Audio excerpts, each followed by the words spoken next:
नमस्कार, मैं HC जैन, सहायक प्राध्यापक, शासकीय दिग्विजय महाविद्यालय राजनांदगांव।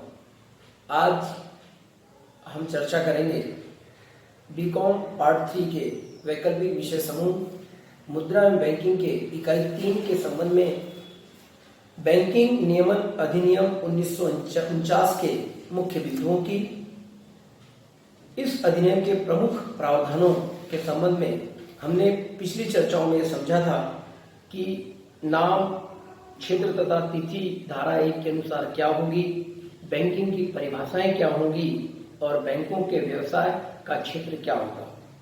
बैंकों द्वारा कौन से ऐसे कार्य होंगे जो वर्जित होंगे। आज हम चर्चा करेंगे इस अधिनियम के प्रमुख प्रावधानों के अंतर्गत इसकी प्रबंध व्यवस्था की। भारतीय बैंकिंग विधान के द्वारा बैंक का प्रबंध अधिक से अधिक प्रजातंत्रीय बनाने की व्यवस्था की गई। अधिनियम की धारा 10 एवं 16 में बैंक के प्रबंध के विषय में व्यापक व्यवस्थाएं दी गई है, जिसे हम इस प्रकार समझने का प्रयास करते हैं। प्रत्येक बैंकिंग कंपनी में एक पूर्णकालिक अध्यक्ष का होना आवश्यक है, जिसका कार्यकाल संचालक मंडल के द्वारा निर्धारित किया जाएगा और जो अधिक से अधिक 5 वर्षों का होगा, यानी 5 वर्षों से अधिक इस अध्यक्ष का कार्यकाल नहीं होगा। प्रत्येक बैंकिंग कंपनी के संचालक मंडल में कम से कम 51% संचालक ऐसे होने चाहिए जिन्हें लेखा शास्त्र, agriculture, cooperative societies, economics, finance, कानून, लघु उद्योगों में से किसी एक या अधिक विषयों का विशिष्ट ज्ञान हो। इन संचालकों का व्यापार, वाणिज्य एवं उद्योग में संलग्न किसी कंपनी अथवा फर्म में किसी प्रकार का सार्वजनिक हित नहीं होना चाहिए। बैंकिंग कंपनी किसी ऐसे व्यक्ति को भी संचालक नियुक्त नहीं कर सकती जो किसी अन्य बैंकिंग कंपनी का संचालक होगा। किसी ऐसे व्यक्ति को भी कंपनी संचालक नहीं बनाया जा सकेगा जो किसी ऐसी कंपनी का संचालक हो जो उस बैंकिंग कंपनी में 20% या अधिक मताधिकार का अधिकार रखता हो। कोई भी बैंकिंग कंपनी किसी ऐसे व्यक्ति को अपने यहाँ नियुक्त नहीं करेगा जो दिवालिया घोषित हो जाए या किसी न्यायालय के द्वारा उसे किसी चारित्रिक अपराध में दंडित किया जा चुका हो। इसका अर्थ यह है कि चारित्रिक रूप से स्वच्छ व्यक्ति को ही संचालक मंडल का अध्यक्ष बनाया जा सकेगा। 1984 में एक संशोधन किया गया, उसमें कहा गया किसी बैंक का कोई निर्देशक, अध्यक्ष और पूर्णकालिक निर्देशक के अतिरिक्त लगातार 8 वर्ष से अधिक समय तक बैंक के निर्देशक मंडल का सदस्य भी नहीं रह सकेगा। सन 1956 में एक संशोधन और किया गया, जिसमें रिजर्व बैंक को यह अधिकार दिया गया कि वह बैंकों के उच्च पदाधिकारियों एवं निर्देशकों की नियुक्ति, उनके वेतन तथा सेवा की शर्तों को निश्चित करे। यह तो हुई बैंक अधिनियम 1949 की प्रबंध व्यवस्था। अब हम चर्चा करेंगे प्रदत्त पूंजी एवं सुरक्षित विधियों की। अतीत में कई बैंकें पूंजी एवं सुरक्षित कोषों के अभाव में विफल हो गई, अतः बैंकिंग विधान में इस दिशा में पर्याप्त सावधानी रखते हुए आर्थिक सुदृढ़ता की दृष्टि से बैंकिंग अधिनियम की धारा 11 में भारतीय बैंकों को कम से कम पूंजी और निधि के विषय की व्यवस्था की गई, जो इस प्रकार है। 16 सितंबर 1962 और इससे पूर्व जो बैंक कार्यरत थे उनके संबंध में, भारतीय बैंकों के संबंध में, यदि ये बैंक के कार्यालय मुंबई और कलकत्ता सहित एक से अधिक राज्यों में स्थित हो तो इनकी प्रदत्त पूंजी और कोष की न्यूनतम राशि 10 लाख रुपए होगी। यदि ये बैंक के कार्यालय मुंबई और कलकत्ता को छोड़कर एक से अधिक राज्यों में स्थित हैं तो इनकी प्रदत्त पूंजी और मिनिमम फंड 5 लाख रुपए होगा। और एवं यदि बैंक के कार्यालय मुंबई एवं कलकत्ता सहित एक ही राज्य में स्थित हैं तो भी इनकी प्रदत्त पूंजी और न्यूनतम कोष की राशि 5 लाख रुपए होगी। चौथा विकल्प बताया गया, यदि बैंक के कार्यालय मुंबई और कलकत्ता जैसे महानगरों को छोड़कर एक राज्य में स्थित है तो प्रधान कार्यालय के लिए 1 लाख रुपए, केवल एक ही स्थान पर कार्यालय होने पर 50,000 रुपए, एक जिले से बाहर प्रत्येक व्यापारिक कार्यालय के लिए 25,000 रुपए और एक जिले में स्थित प्रत्येक कार्यालय के लिए 10,000 रुपए न्यूनतम फंड रखना इन बैंकों को आवश्यक होगा। अब हम बात करेंगे विदेशी बैंकों की, जिनकी शाखाएं भारत में हैं। यदि मुंबई और कलकत्ता अथवा दोनों जगह व्यापारिक कार्यालय हैं तो प्रदत्त पूंजी तथा न्यूनतम कोष की राशि 20 लाख रुपए होगी और यदि मुंबई और कलकत्ता को छोड़कर शेष भारत में व्यापारिक कार्यालय हो तो इनकी प्रदत्त पूंजी और न्यूनतम कोष 15 लाख रुपए होगा। अब हम दूसरी स्थितियों पर विचार करेंगे। 16 सितंबर 1962 से पूर्व पर हमने चर्चा की।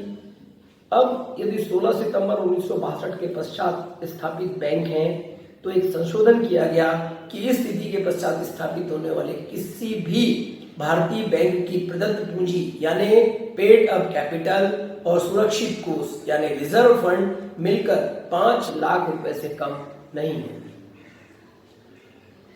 हम आगे इन प्रावधानों के अंतर्गत चर्चा करेंगे। अधिकृत, प्रार्थित एवं प्रदत्त पूंजी के संबंध में बैंक अधिनियम ने क्या प्रावधान निश्चित किए हैं। धारा 12(1) के अनुसार किसी भी बैंक की प्रार्थित पूंजी अधिकृत पूंजी के 50% यानी आधे से कम नहीं हो सकेगी। इसी प्रकार प्रदत्त पूंजी प्रार्थित पूंजी के 50% से कम नहीं हो सकती। कोई भी बैंक रिजर्व बैंक की पूर्व अनुमति के बिना अपनी पूंजी को बढ़ा नहीं सकेगा। बैंक केवल साधारण अंश ही निर्गमित कर सकेंगे, विशेष अंशों का अधिकार बैंकों को नहीं होगा। इस अधिनियम के आगे के बिंदुओं पर हम चर्चा करते हैं। मताधिकार यानी वोटिंग राइट्स।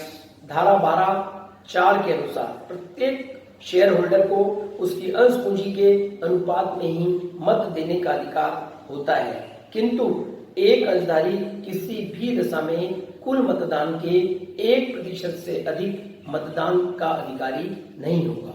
1 फरवरी 1994 को राष्ट्रपति के एक अध्यादेश द्वारा बैंकिंग अधिनियम में एक संशोधन किया गया। इसके अनुसार एक अंशधारी की मतदान क्षमता कुल मताधिकार के 1% से बढ़ाकर 10% कर दी गई।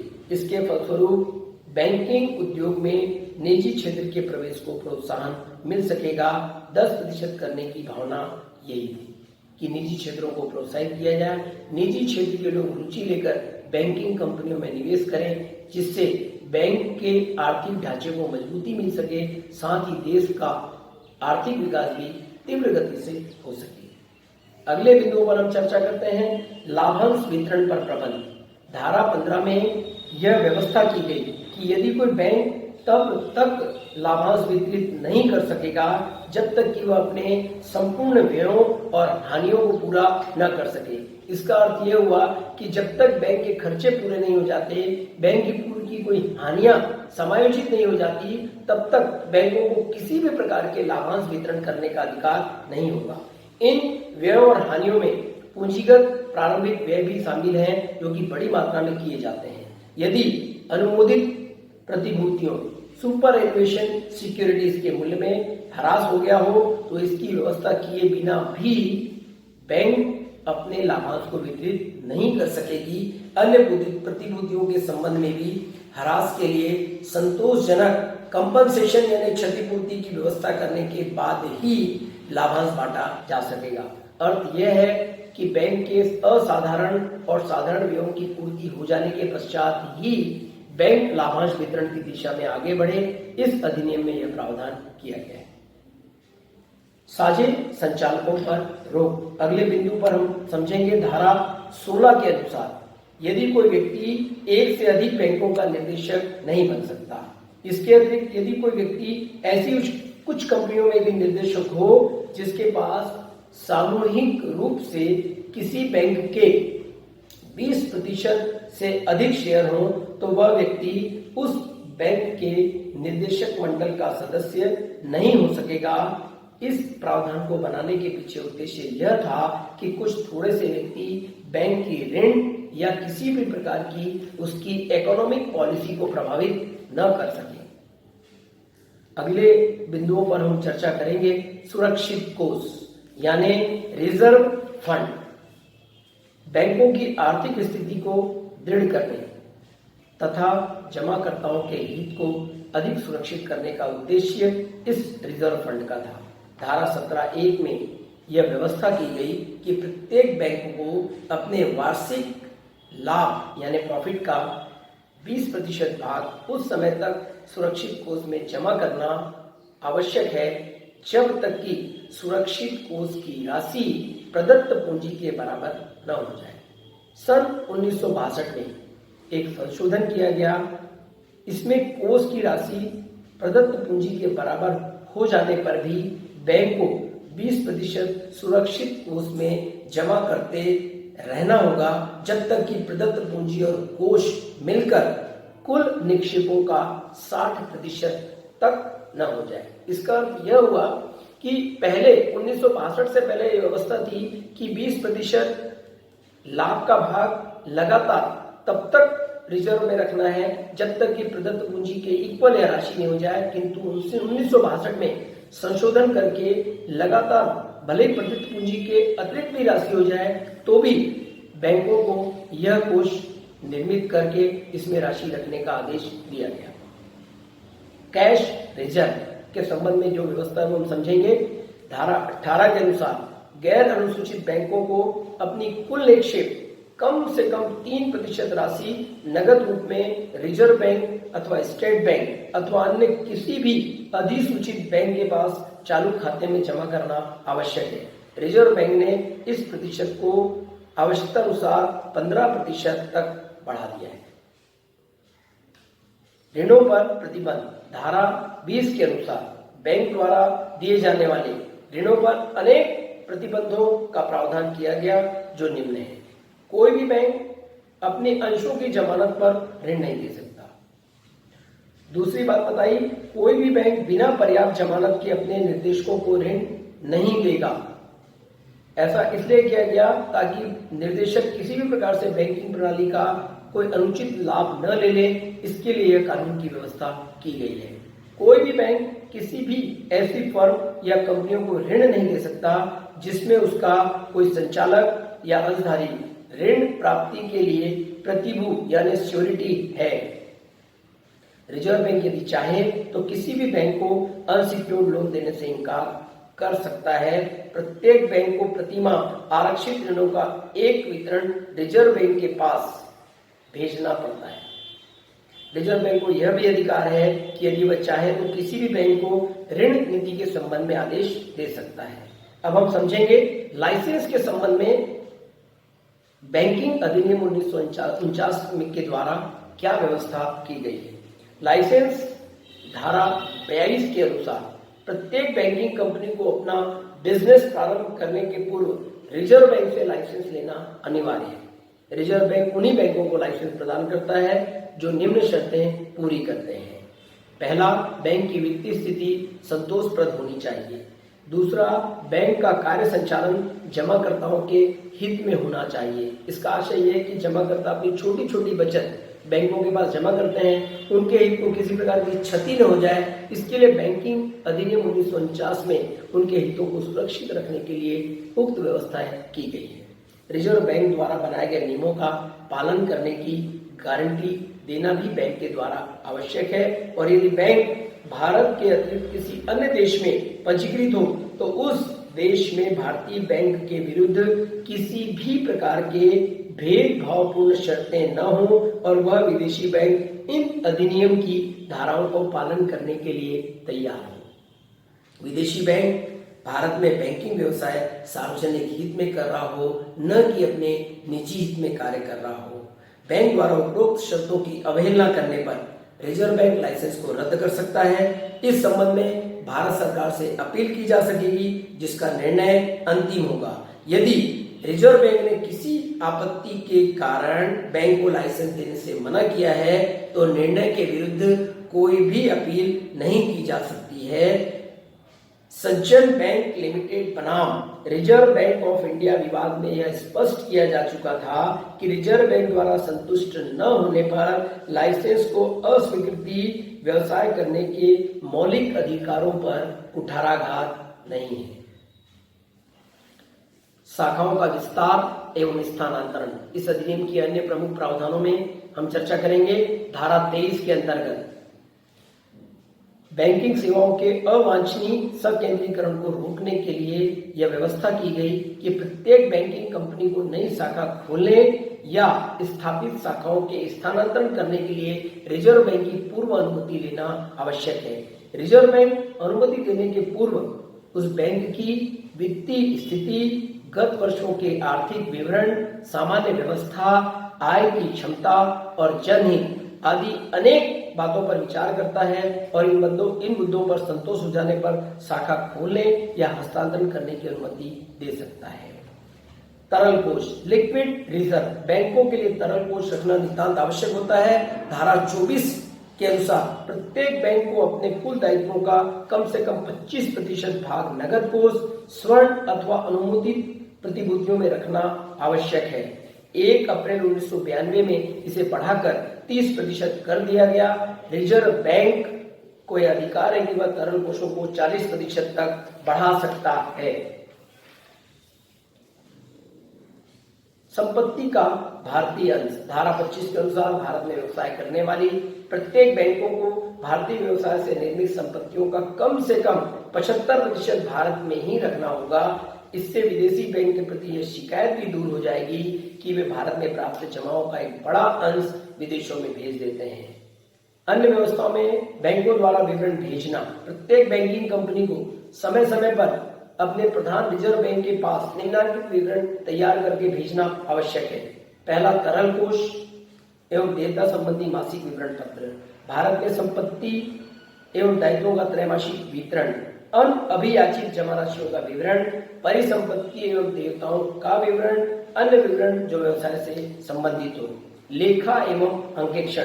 बैंक के अधिकारियों, ग्राहकों तथा अन्य संबंधित पक्षों को बैंकों के कार्यकलापों की जानकारी प्रदान करने के लिए तथा केंद्रीय बैंक द्वारा स्वयं को बैंक की आर्थिक स्थिति से भिन्न रखने के लिए यथा समय उचित रूप में खातों का प्रकाशन विधान के अनुसार अनिवार्य कर दिया गया।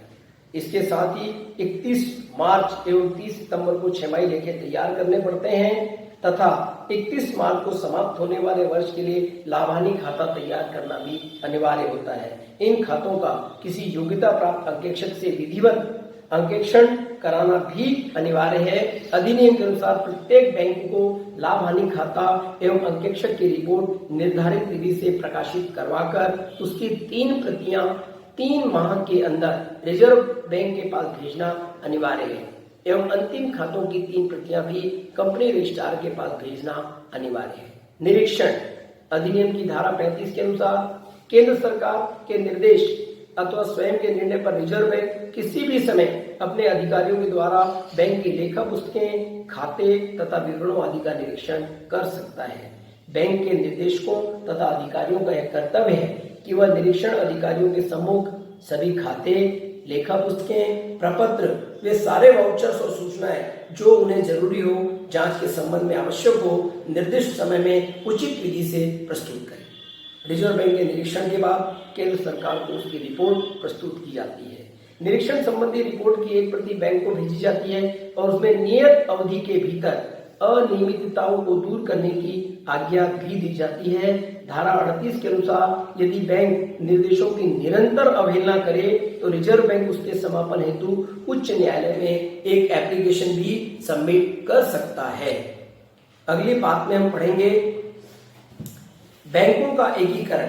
अधिनियम की धारा 45 के अनुसार रिजर्व बैंक किसी भी बैंकिंग कंपनी की आर्थिक स्थिति के दुर्बल या डामाडोल होने पर केंद्रीय सरकार को ऋण स्थगन काल अथवा व्यवसाय के स्थगन सस्पेंशन ऑफ बिजनेस के लिए सिफारिश कर सकता है और सरकार उस बैंक के लिए ऋण के स्थगन काल घोषित कर सकती है। बैंकों का समापन किसी भी बैंक कंपनी अधिनियम एवं बैंकिंग नियमन अधिनियम के अंतर्गत व्यवस्थाओं के अनुसार विघटित की जा सकेगी, जिसमें नियम है बैंक द्वारा अपने ऋणों का भुगतान करने की त्रुटि करने पर रिजर्व बैंक निस्तारण की आज्ञा दे सकता है और अपने ऋणों के भुगतान में बैंक तभी अयोग्य समझा जाएगा जब नियमानुसार मांग का भुगतान न कर सके। रिजर्व बैंक किसी भी बैंक के समापन के लिए तभी प्रार्थना कर सकता है जबकि केंद्र सरकार से उसे ऐसा करने का आदेश मिल गया हो। जब रिजर्व बैंक किसी बैंक के निस्तारण के लिए आवेदन करता है तब न्यायालय रिजर्व बैंक को ही उस बैंक का सरकारी निस्तारक के रूप में नियुक्त कर देता है। समापन संबंधी मामलों में उच्च न्यायालय को ही सर्वाधिकार दिए गए हैं। बैंक रिटर्न के संबंध में भारतीय कंपनी अधिनियम 1956 की धारा 433 और 583 भी लागू होती है। और अंतिम 2 बिंदुओं पर हम पढ़ेंगे दंड संबंधी प्रावधान क्या है। बैंकिंग अधिनियम में वर्णित प्रावधानों का उल्लंघन करने पर दंड की व्यवस्था भी की गई है।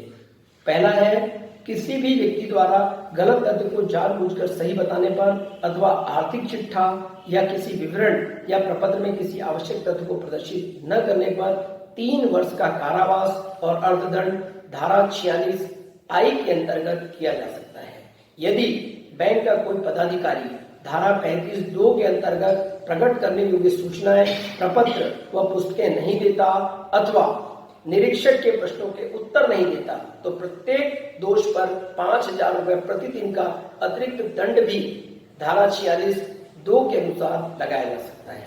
धारा 35(4) की व्यवस्थाओं को भंग कर निक्षेप प्राप्त करने पर प्रत्येक निर्देशक और पदाधिकारी को निक्षेप की रकम की दूनी राशि तक के अर्थदंड का भागी धारा 47(a) के अंतर्गत होना पड़ सकता है। बैंकिंग अधिनियम की किसी धारा या उसके अधीन बने नियमों की अवहेलना करने पर प्रत्येक निर्देशक, अवसायक या उत्तरदायी अधिकारी को 5,000 रुपए अर्थदंड तथा त्रुटि के लगातार बने रहने पर 50 रुपए तक प्रतिदिन का अतिरिक्त अर्थदंड भी धारा 47(b) के अंतर्गत आरोपित किया जा सकता है। और अंतिम प्रावधान के रूप में हम समझेंगे नियमों से मुक्ति।